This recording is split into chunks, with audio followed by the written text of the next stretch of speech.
प्रेम से बोलिए गौरी पुत्र गणेश भगवान की जय। माता पार्वती की जय। भगवान श्री गणेश हर विघ्न और बाधा को दूर करते हैं। गणेश जी को अनेक नामों से पुकारा जाता है, जैसे कि विघ्नहर्ता, लंबोदर, गजानन, अष्टविनायक। ऐसे 108 नाम हैं। भगवान गणेश जीवन में आ रही सभी बाधाओं को दूर करते हैं।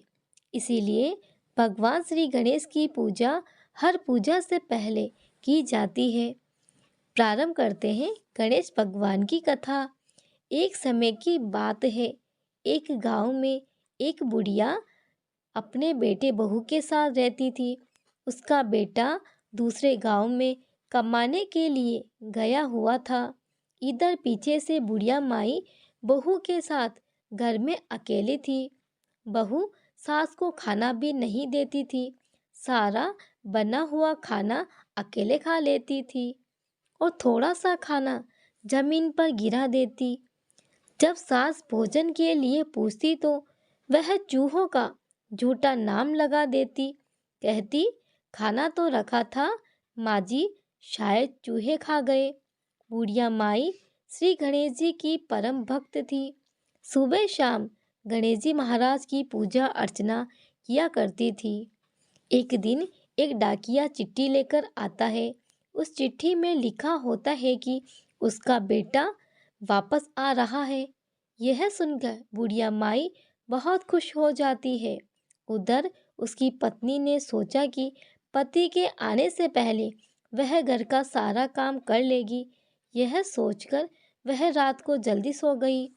दूसरी तरफ भगवान श्री गणेश यह सब अपनी दिव्य दृष्टि से देखते रहते हैं। उन्होंने सोचा कि हर रोज यह खाना अकेले खा जाती है और सारा इल्जाम मेरे मासूम चूहों पर लगा देती है और इस बेचारी बुढ़िया को भूखे रखती है। आज इसे सबक सिखाना ही होगा। बहू हर दिन साड़ी को खूंटी में टांग कर सोती थी। उसने एक दिन भी वैसा ही किया। उसके सोते ही भगवान श्री गणेश ने अपने चूहों को आदेश दिया, जाओ और जाकर इसकी साड़ी को बिल में छुपा दो। चूहों ने उसकी साड़ी बिल में छुपा दी। जब बहू सुबह जल्दी उठी और साड़ी ढूंढने लगी, लेकिन साड़ी खूंटी पर नहीं थी। उसने इधर उधर देखा, परंतु साड़ी उसे नहीं मिली। वह बैठकर रोने लगी। उधर उसका पति आ गया था। सास ने उसको आवाज लगाई, बहू देख, मेरा बेटा आ गया है। तब बहू ने कुछ भी नहीं बोला। सास ने फिर से आवाज लगाई। बहू बोलती है, माँ जी, मेरी साड़ी नहीं मिल रही है, मैं बाहर कैसे आऊं? तब उसका पति कमरे के अंदर चला जाता है। वो उसे बिना साड़ी के देखकर उसे मारने लगता है। कहता है कि बंद कमरे में साड़ी कहाँ जाएगी?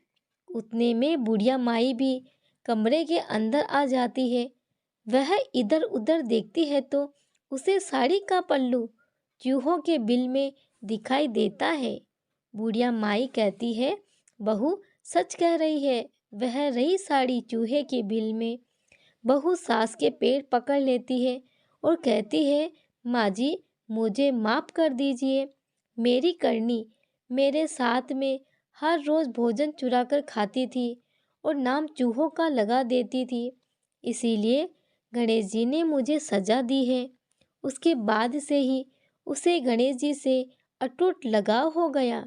वह हर सुबह अपनी सास के साथ पूर्ण श्रद्धा भाव से भगवान श्री गणेश की पूजा करती और उन्हें लड्डू, मोदक, फल, मिठाई, अनेक प्रकार के भोजन का भोग लगाती। गणेश जी यह सब देखकर बहुत प्रसन्न हुए और अब उनकी कृपा से उनके घर में सुख समृद्धि आने लगी और वे सब खुशी खुशी अपना जीवन व्यतीत करने लगे। अब सुनेंगे गणेश जी की दूसरी कथा। पुराने जमाने की बात है। एक कुएं में एक मेंढक और उसकी पत्नी रहा करते थे। मेंढक और उसकी पत्नी कुएं में आराम से मौज मस्ती के साथ रहा करते थे। वह दोनों हर बात में झगड़ा करते रहते थे, क्योंकि उनकी पत्नी हमेशा श्री गणेश जी की पूजा आराधना किया करती थी। वह हमेशा अपने मन में तथा जोर जोर से बोलकर श्री विघ्नहर्ता श्री गणेश जी की पूजा किया करती थी। इस बात से मेंढक बहुत नाराज हुआ करता था, क्योंकि उसे ऊंची आवाज में गणेश जी की पूजा करना अच्छा नहीं लगता था। एक दिन की बात है, कुएं पर एक आदमी पानी लेने के लिए आता है और जैसे वह कुएं में अपना बर्तन डालता है, बर्तन में पानी के साथ साथ दोनों मेंढक और उसके पत्नी उस बर्तन में आ जाते हैं। अब आदमी कुएं का पानी भर के ले आता है। वह पानी के साथ साथ मेंढक को भी ले जाकर अपने घर के बर्तन में पानी गर्म करने के लिए तैयारी करता है। साथ में वह दोनों मेंढक भी उसी बर्तन में रहते हैं और जब वह आदमी पानी गर्म करने के लिए बर्तन में डालता है तो दोनों मेंढक साथ में उसी बर्तन में चले जाते हैं। कुएं में पानी थोड़ा गंदा था, यही कारण था उस व्यक्ति को कुएं के पानी में कुछ दिखाई नहीं दिया और पानी चूल्हे पर चढ़ा दिया गर्म होने के लिए। जैसे जैसे पानी गर्म होने लगा, दोनों मेंढक के शरीर जलने लगे। उसके बाद मेंढक की पत्नी श्री गणेश जी की पूजा आराधना शुरू कर देती है। उसके बाद पानी बहुत ज़्यादा गर्म हो गया था, लेकिन मेंढक की पत्नी को कुछ भी महसूस नहीं हो रहा था। फिर दूसरे मेंढक से उसकी पत्नी कहती है कि क्या तुम्हें सच में जलन हो रही है? दूसरे मेंढक कहता है, मुझे बहुत ज़्यादा जलन हो रही है, पानी ज़्यादा गर्म होता जा रहा था। तभी मेंढक की पत्नी कहती है कि तुम भी जल्दी से श्री गणेश जी की पूजा करना और जाप करना शुरू कर दो, तुम्हें भी आराम मिलेगा। जान बचाने के लिए वह श्री गणेश जी की पूजा करने लगता है और दोनों पानी के अंदर मिलकर ही श्री गणेश जी की पूजा आराधना करने लगते हैं। उसके बाद श्री गणेश जी एक बछड़े के रूप में प्रकट होते हैं और पानी जो गर्म हो रहा था चूल्हे पर उसे लात मारकर गिरा देते हैं।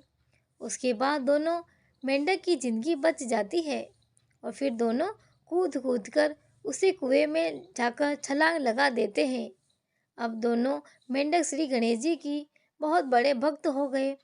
वह हमेशा श्री गणेश जी की पूजा आराधना में दिन बिता दिया करते थे।